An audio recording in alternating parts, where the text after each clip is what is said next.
네, 오늘은 무교절과 초태생 규례라는 제목으로 말씀의 은혜를 나누겠습니다.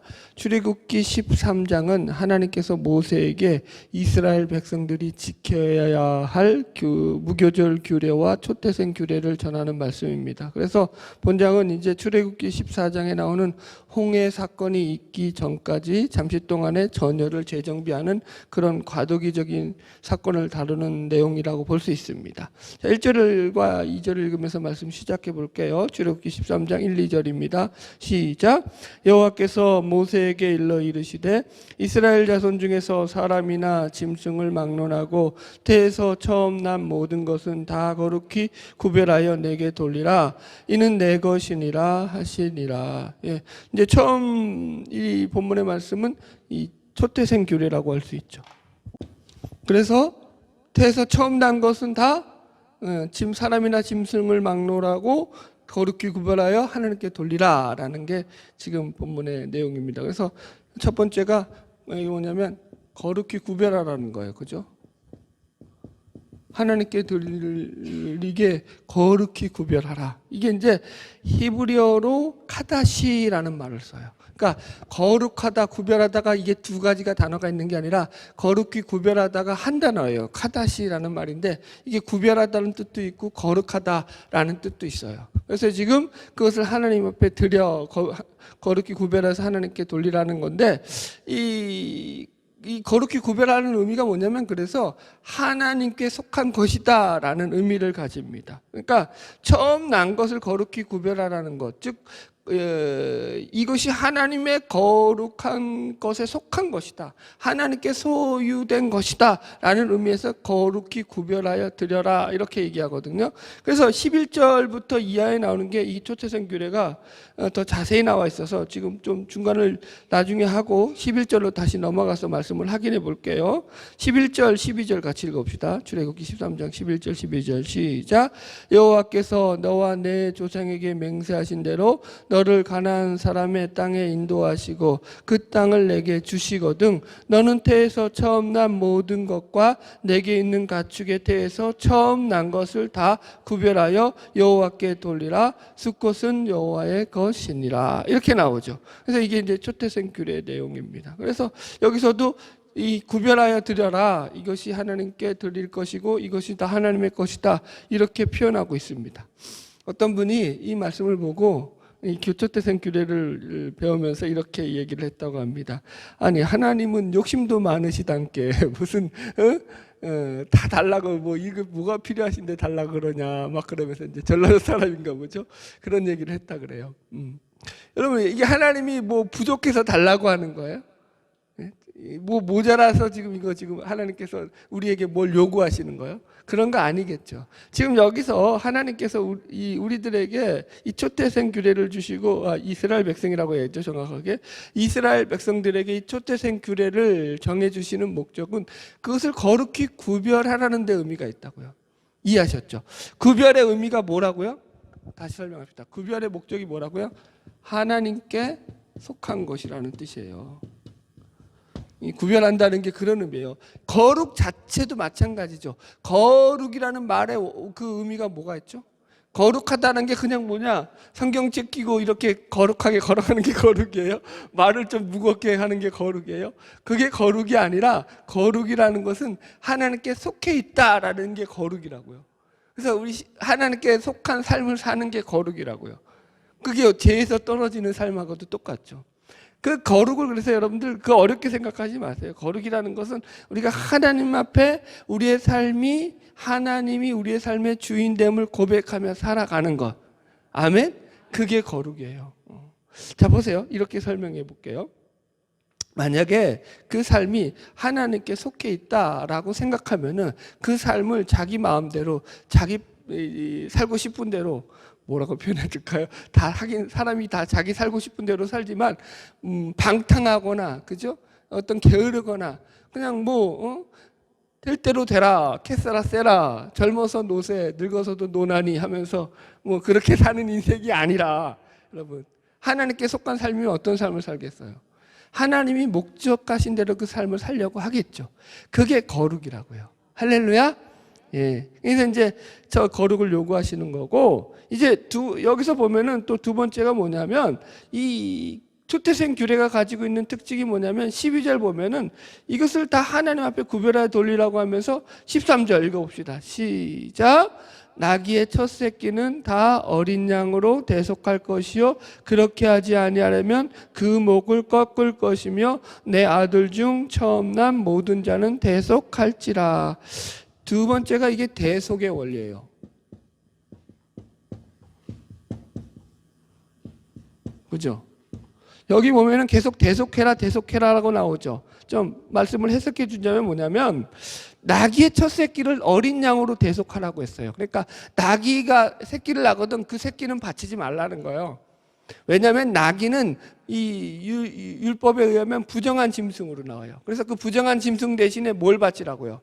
어린 양을 대신하여서 바쳐라 이렇게 나온다고요. 이 대속의 원리죠. 이해하셨죠?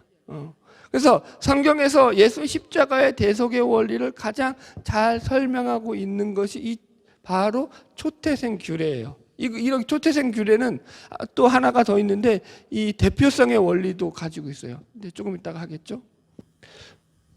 이거 아주 중요한 규례죠, 여러분들. 그죠, 여러분들? 만약 어린 양으로 대속하지 않는다. 그럴지에는 어떡하라고요? 나귀 새끼의 목을 꺾어버리래요. 잔인하게도. 죽여버리라는 거예요. 얄짤없이. 왜 그렇게 말하고 있죠? 그러니까 이게 무슨 의미냐면은 이게 상징적인 의미죠. 대속의 은총을 거부했을 시에 이 말 최후. 그죠? 은혜를 거부한 자가 맞을 비참한 결말에 대한 하나의 예시가 되는 거예요. 지금 이게. 그러니까 왜 지금 하나님께서 이 초태상만 구별해서 하나님께 돌리라고 하면은 이게 여기 속에서는 이 거룩의 원리도 있고 대속의 원리도 있고 세 번째로 대표성의 원리도 있기 때문인 거예요. 자, 이제 14절 보세요. 대표성의 원리가 나오죠. 같이 읽읍시다. 시작. 후일에 내 아들이 내게 묻기를 이것이 어찌 됨이냐 하거든 너는 그에게 이르기를 여호와께서 그 손의 권능으로 우리를 애굽에서 종되었던 집에서 인도하여 내실세 그때에 바로가 완악하여 우리를 보내지 아니하매 여호와께서 애굽 나라 가운데서 처음 난 모든 것은 사람의 장자로부터 가축의 처음 난 것까지 다 죽이셨으므로 태에서 처음 난 모든 수컷들은 내가 여호와께 제사를 드려서 내 아들 중에 모든 처음 난 자를 다 대속하리니 이렇게 나와요. 말이 좀 길죠. 설명하자면 여기서 이 대표성의 원리라는 게 뭐냐면 지금 애굽의 장자가 죽어나가는 것은 뭐를 상징해서 죽어나가는 거죠?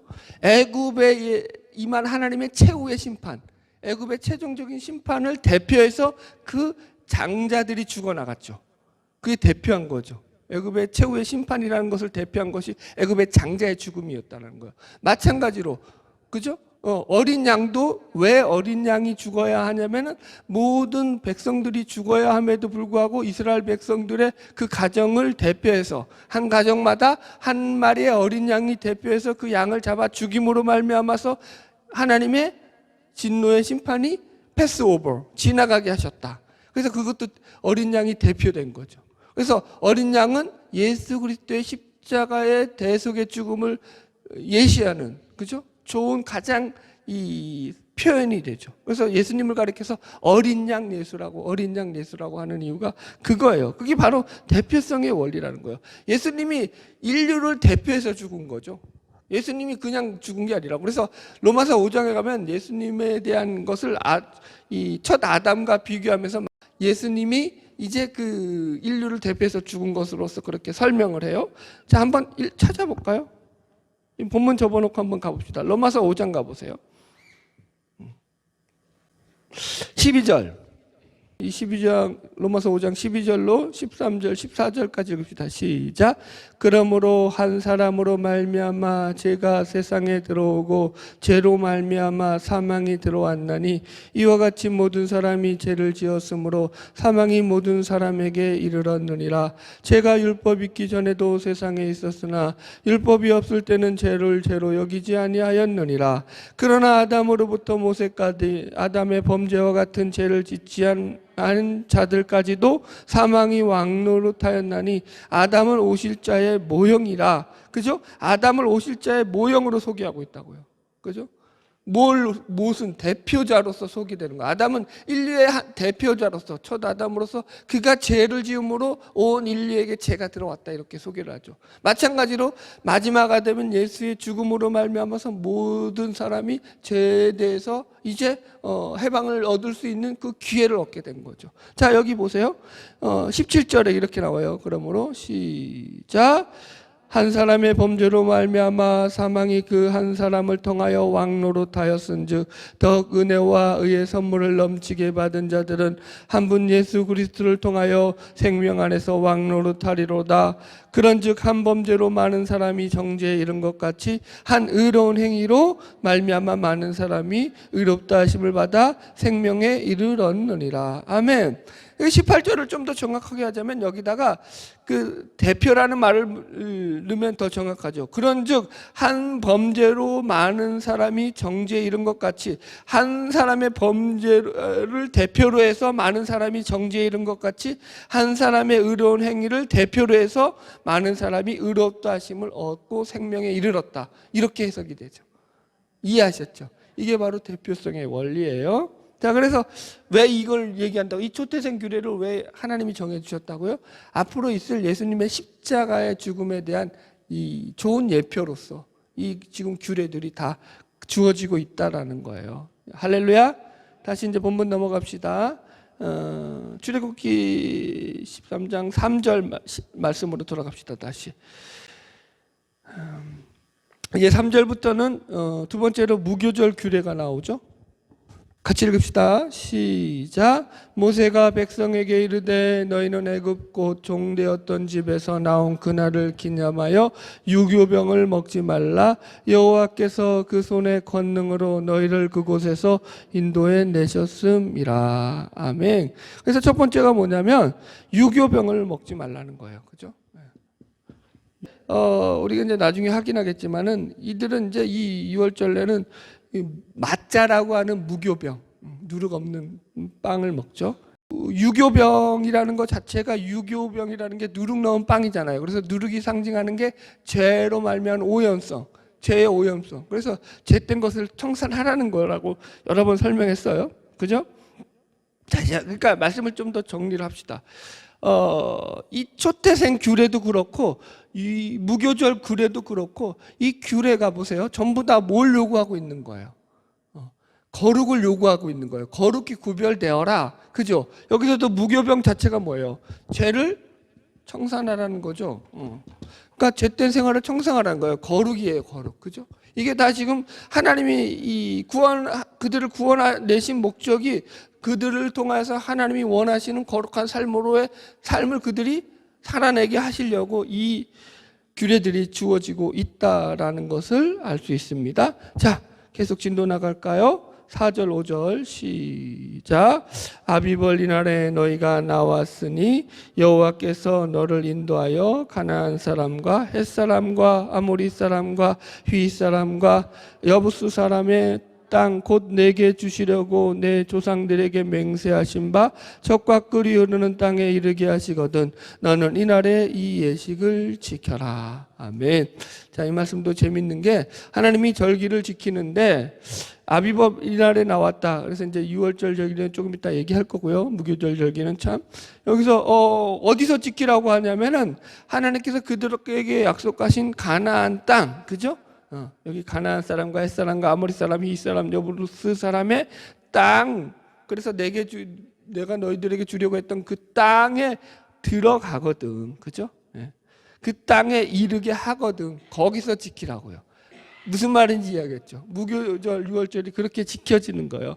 왜 그럴 수밖에 없죠, 여러분들? 상식적으로도 광야에서는 무교병이라는 것 자체도 어쨌든 떡이잖아요, 빵이잖아요. 곡식으로 만들어야 되죠. 밀이 됐던 무슨 뭐 옥수수 전분이 됐던 하여튼가 이 곡식을 가지고 만들어야 되는데 이 광야에서는 곡식을 구할 수가 있어요, 없어요?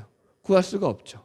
그래서 이제 출애굽기하고 이제 그 모세오경을 보더라도 이 출애굽에서 딱 1년 뒤에 한 번 딱 이 유월절 절기가 지켜져요.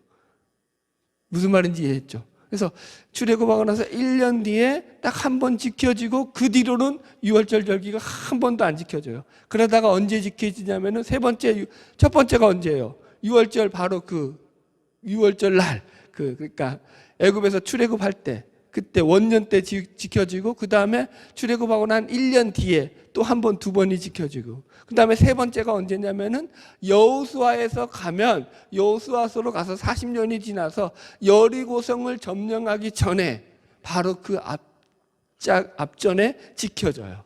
가나안 땅에 들어가서 이제 드디어 곡식을 구할 수 있게 되자 거기서부터 이 절기가 지켜지게 되는 거예요. 이해하셨죠, 여러분들? 네, 어렵지 않죠? 참고로 여기서 보면 그 땅을 갖다가 하나님이 내 조상들에게 맹세하신 땅이라면서 젖과 꿀이 흐르는 땅에 이르게 하신다 이렇게 하고 있어요. 젖과 꿀이 흐르는 땅.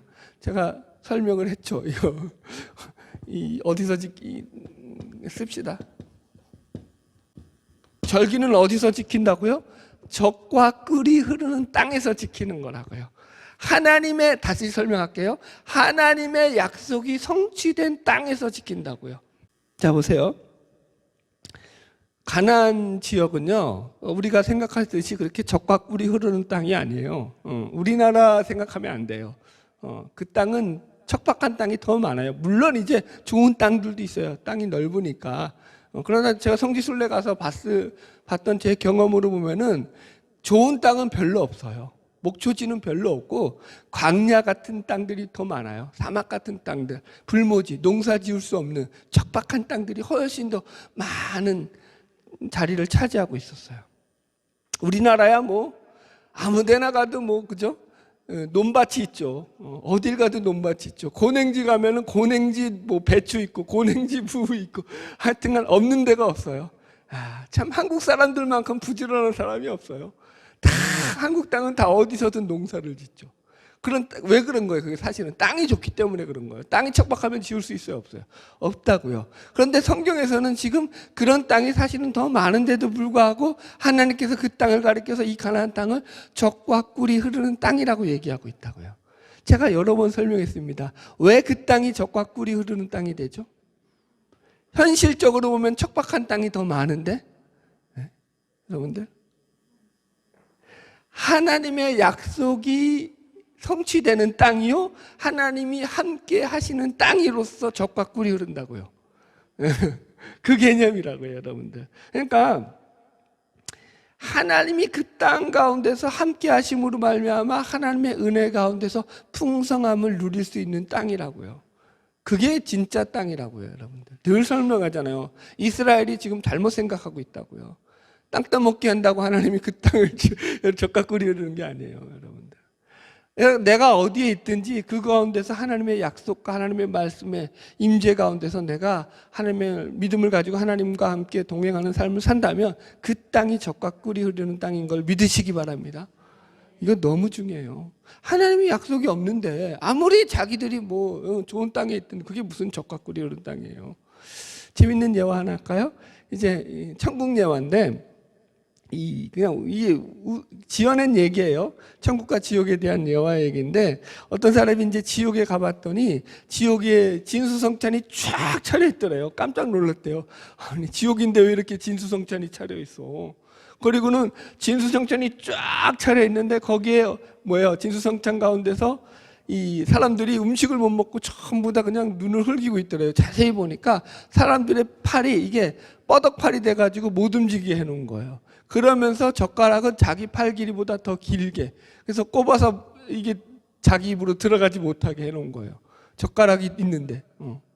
그래놨더니 그거를 못 먹고서 나도 못 먹으니까 쟤도 못 먹게 해야지, 누가 먹는 놈이 없나 하면서 서로 시기하고 질투하면서 그거 먹을까봐 서로 째려보고 있더라는 거예요. 그게 지옥이라는 거죠. 옆으로 이제 옆 동네로 가보니까 이제 천국으로 들어갔다고 합니다. 천국에 가보니까 환경은 똑같아요. 뻐덕팔에 젓가락이 긴 게 있는데 천국에서는 어떻게 하더라고요? 잘 알죠, 여러분들도. 서로 먹여주면서 화목하게 지내더라는 거예요. 그게 천국이라고요, 여러분들. 좀 유치하긴 하지만 비유가 여러분 이게 정말로 정확한 거예요. 이 천국은 다른 게 아니라니까요. 여러분, 모든 게 넉넉하고 환경이 좋아서 천국이 아니라 그 속에서 그 마음의 평안과 기쁨과 소망을 누리고 나눔과 섬김과 사랑으로 살아가는 것이 천국이라고요. 지옥은 그게 없다고요. 아담과 하와가 어디서 죄를 졌다고요? 모든 것이 다 있는 에덴에서 죄를 지었다고요. 잊지 마시길 바랍니다. 할렐루야. 자, 계속 진도 나갈게요. 6절 읽읍시다. 시작. 이래 동안 무교병을 먹고 일곱째 날에는 여호와께 절기를 지켜라. 그래서 이 무교절의 날수를 정해주고 있죠. 며칠이라고요? 7일. 7일 동안 지키라는 거야. 자, 그래서 요거 이제 조금 시간적인 개념을 이해해 드릴게요. 6월절과 차이가 있죠. 6월절은 아비월이 1월이에요. 1월 며칠이죠? 14일이에요. 그죠? 1월 14일. 이게 6월절이에요. 6월절 1월 14일 날 밤이에요. 그러니까 그때 그죠? 심판이 임했죠. 그리고 나서 무교절은 6월절과 연하여 드리는 절기로 나와요. 제가 성경을 읽어드릴게요. 레위기 23장 6절에 이렇게 나와요. 이달 15일은 여호와의 무교절이니 7일 동안 너희는 무교병을 먹을 것이요. 이렇게 나와요. 그래서 무교절은 언제부터 시작해요? 아비벌 15일부터. 15일부터 시작하는 거예요. 21일인가 그렇죠? 그죠? 여러분들? 역대하 35장 17절 그때 모인 이스라엘 자손이 6월절을 지키고 연하여 무교절을 7일 동안 지켰더니 이렇게 나와요. 이해하셨죠? 그러니까 14일은 무슨 날? 6월절. 그리고 연하에서 15일부터 무교절이 시작되는 거예요. 그래서 이게 같은 절기로서 그냥 유대인들은 여기고 있다고 여깁니다. 그래서 그렇게 뭐 구별을 안 해요. 6월절이 무교절이고 무교절이 6월절로서 헷갈리지 않으시죠? 이 날수에 대한 개념 이해하셨죠? 네. 자, 진도 나갈게요. 7절 시작. 이래 동안에는 무교병을 먹고 무교병을 내게 보이지 아니하게 하며 내 땅에서 누룩을 내게 보이지 아니하게 하라. 그래서 이제 무교병을 보이지 않게 해라. 누룩을 없애라. 이렇게 얘기하고 있죠. 이거 여러 번 다뤘던 거니까 넘어갈게요. 8절로 계속 읽읍시다. 시작. 너는 그날에 내 아들에게 보여 이르기를 이 예식은 내가 애굽에서 나올 때에 여호와께서 나를 위하여 행하신 일로 말미암음이라 하고 이것으로 내 손에 기호와 내 미간에 표를 삼고 여호와의 율법이 내 입에 있게 하라. 이는 여호와께서 강하신 손으로 너를 애굽에서 인도하여 내셨음이니 해마다 절기가 되면 이 규례를 지킬지니라. 아멘. 이것을 그래서 규례로 지키라는 거예요. 그죠? 아들에게 보이라는 거예요. 마지막. 아들에게 보이라고 하고 있어요, 여러분들. 그래서 이 6월절 무교절 규례는 지금도 마찬가지로 수천 년의 역사가 흘렀지만 유대인들에게서 가장 중요한 자신들의 절기로 지켜지고 있는 절기예요. 오늘 그래서 이 얘기를 잠깐 해드릴게요. 여러분들 처음 들을 텐데 유대인들이 6월절을 지키는 그 6월절 규례에 대해서 어떻게 지금도 지키고 있는지를 말씀드릴게요. 이들은 먼저 6월절 전날이 되면은 집안을 깨끗이 청소를 합니다. 그래서 집에 있는 모든 그러니까 곡식들 있죠. 그런 것들을 다 치워버려요. 그리고 누룩 있는 것들도 있을까봐 같이 다 치워버려요. 그리고는 딱 남겨두는 게 하나밖에 없어요. 음식으로는 뭐예요? 맛자라고 부르는 누룩 없는 빵. 그거만 남겨둬요, 여러분들. 그리고 나서 이렇게 맛자라고 남겨지고 나머지를 다 치우는 것을 갖다가 자녀들에게 설명할 때 이걸 우리식으로 말하면 액땜한다 그러죠. 소금 뿌린다고 하죠. 야, 우리가 정결하게 하는 거야, 깨끗하게 하는 거야, 이런 식으로 설명한다고 해요. 그러면서 이제 이 6월절 절기가 시작된다고 합니다. 그래서 6월절 날 오후 3시가 되면 레위인들이 이제 먼저 나라적으로 그 제사를 지내요.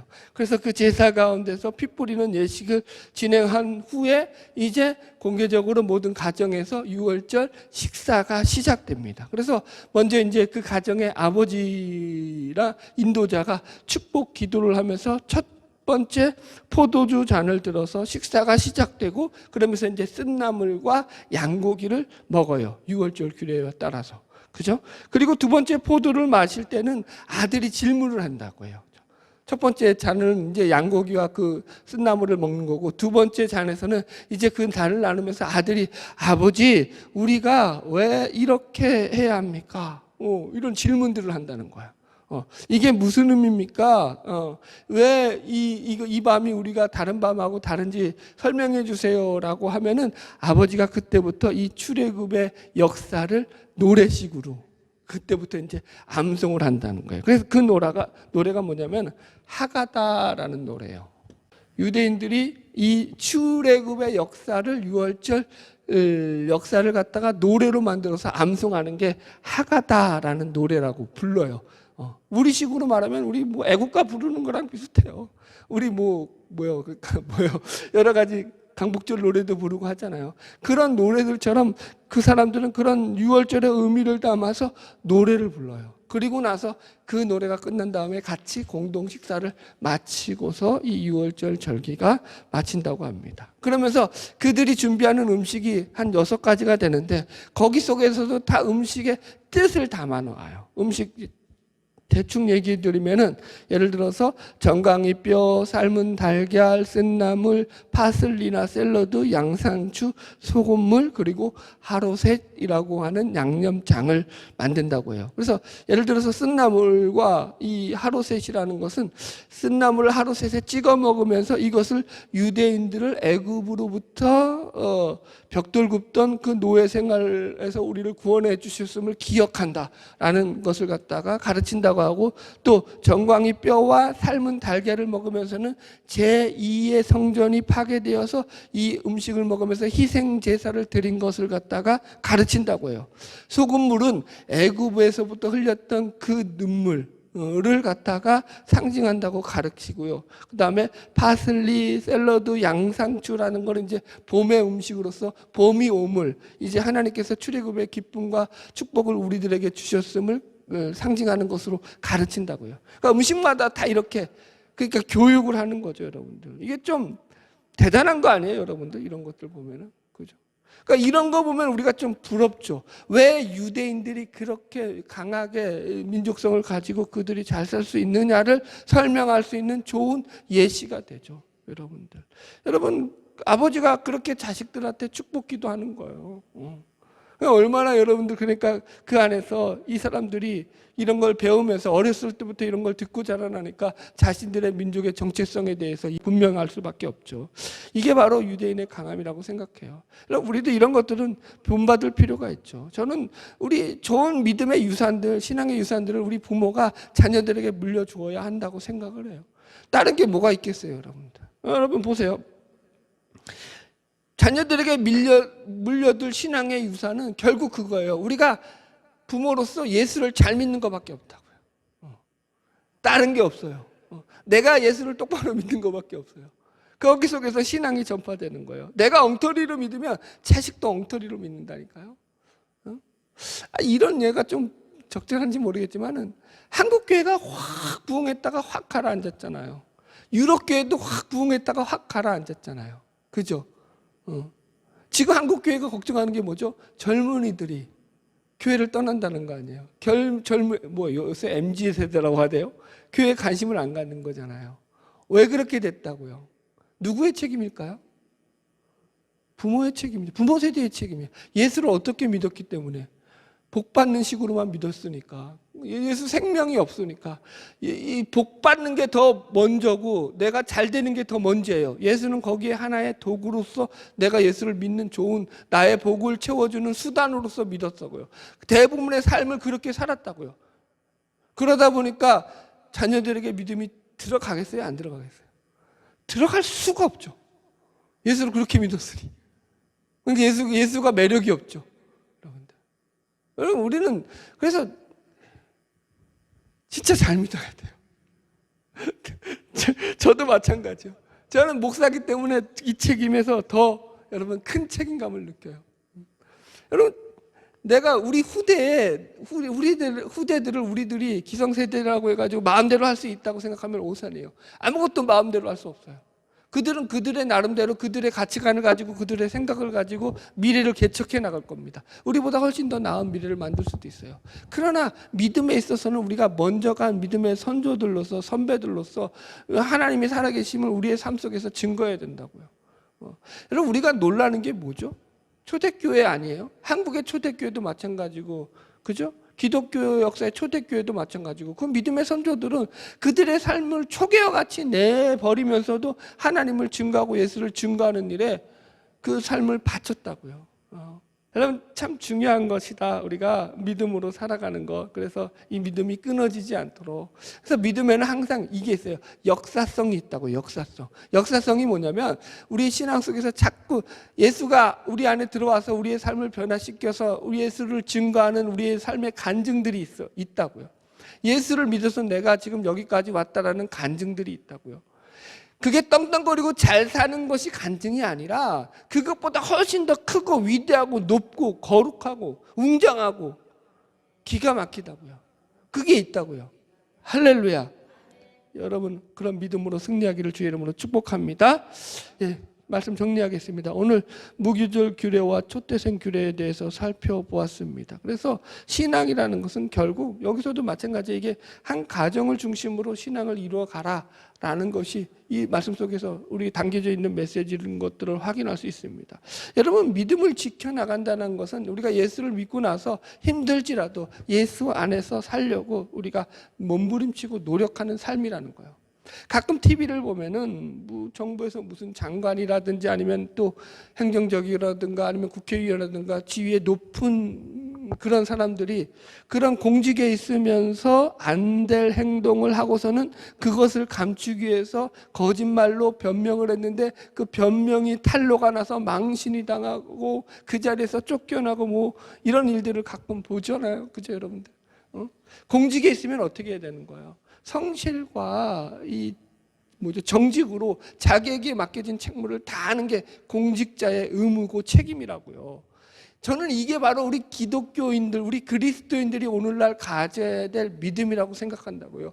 예수를 믿음으로써 우리 신자된 우리는 세상에서 세상의 소금과 빛으로서 하나님의 증인된 삶을 살아가야 될 책임과 의무가 있다고요. 그래서 참된 말을 해야 되고 정직해야 되고 성실해야 되는 거예요. 여러분 그 삶이 여러분들 그래서 만만치 않은 삶이죠. 열심히 살아야 되죠. 할렐루야. 네, 여러분들 꼭 우리가 여러분 세상에서 내가 누리고 싶어하고 내가 만들고 싶어하는 어떤 내 욕심을 채우고 싶어하는 그런 것들이 채워지지 않는다고 해서 여러분 거기에 대해서 내가 실망하거나 좌절하거나 낙심할 필요가 전혀 없습니다. 신앙은 여러분 그렇게 이루어지지 않습니다. 그것보다 훨씬 더 큽니다. 지금 내가 예수 안에서 사는 것 그 자체가 기적이고 여러분 진짜 엄청난 축복입니다. 예수를 만나서 살아가는 것 그 자체 영생이 예비되어 있다는 것. 그래서 여러분 넉넉하게 우리의 삶은 하나님 안에서 우리가 삶을 살아나갈 수 있는 줄로 믿습니다. 바라기는 천국 가는 그날까지 늘 믿음의 삶을 걸어나가는 저 여러분 되기를 주의 이름으로 축복합니다. 기도하겠습니다.